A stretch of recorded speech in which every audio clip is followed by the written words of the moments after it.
Okay, just imagine for a second that your entire digital life, every single file, every photo, all your critical work is suddenly locked away, gone, held hostage by a digital kidnapper who's demanding a fortune. Well, that's the reality of ransomware. Today, we're going to crack open the anatomy of this digital heist, and we'll be using the playbook of one of the most infamous groups to ever do it, REvil. Let's dive in. Every great heist movie has a few key things: a target that's worth a ton, a specialized weapon, and of course, a massive potential payout. To really get a handle on a ransomware attack, you've got to see how all these pieces come together in a very real and, frankly, very dangerous high-stakes game. So let's start in probably one of the highest stakes places you can think of: healthcare. When ransomware hits a hospital, this isn't just some IT headache. No, it can completely cripple operations, delay patient care, and in the absolute worst cases, it can mean the difference between life and death. And groups like REvil, oh, they knew this. They specifically went after the healthcare sector, hitting hospitals, dental offices, even a COVID-19 research firm, because they knew just how much pressure these places are under to get back online, no matter the cost. So what exactly is this weapon we're talking about? Well, at its very core, ransomware is basically digital kidnapping. It's malicious software that sneaks onto a system, hunts down your most important files. We're talking patient records, financial data, you name it, and then scrambles them with an encryption key that only the attacker has. Your own data is being held hostage, and the only way you're getting it back is to pay up. But here's where the really sophisticated attackers, guys like REvil, completely changed the game. They don't just lock your data anymore. Before they encrypt a single thing, they quietly make a copy and steal it. This is the truly nasty part, a tactic they call double extortion. So now they've got you two ways: pay us to unlock your files, and pay us again so we don't leak your most sensitive private information all over the dark web. So the big question is, how does a sophisticated group like REvil even get inside a supposedly secure network in the first place? This is that critical first step, the infiltration. And you might be surprised just how simple it can be. A lot of the time, the break-in starts with something that looks totally harmless: an email. The attacker sends this perfectly crafted message with a Word doc attached. It looks legit, but it asks the user to click that little Enable Content button. The second they do, bam, hidden malicious code runs in the background. And just like that, the attacker's in. They basically just tricked an employee into holding the front door wide open for them.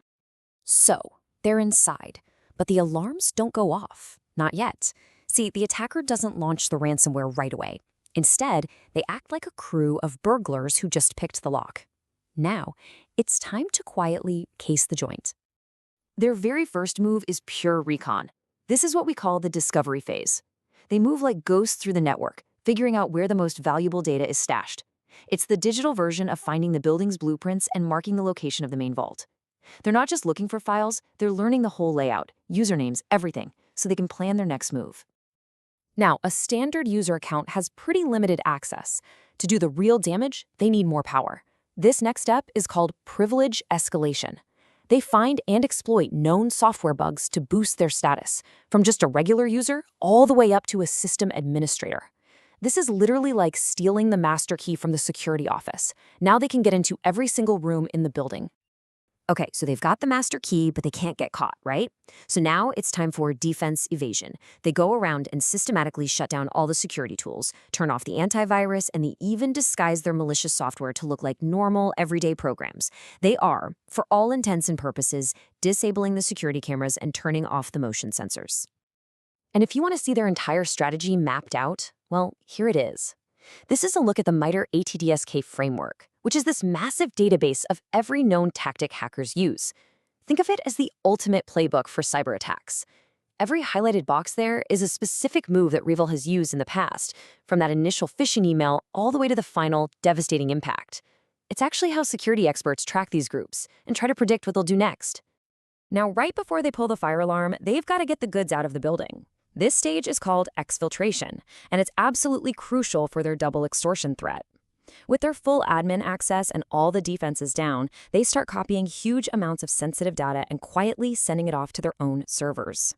The jewels are now out of the building, and the victim has no idea it's even happening. All right, so they've mapped the network, they've stolen the keys, they've disabled the cameras, and they've smuggled out the valuables.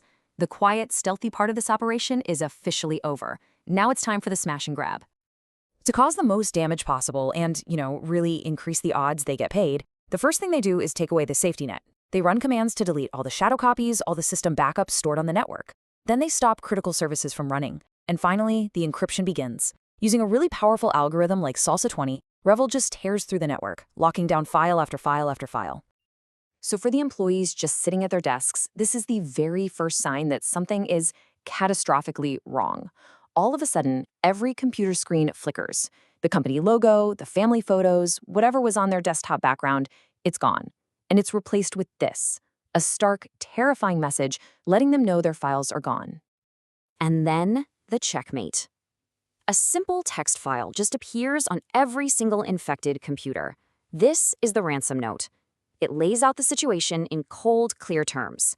Your files are encrypted. Don't even think about trying to fix it yourself.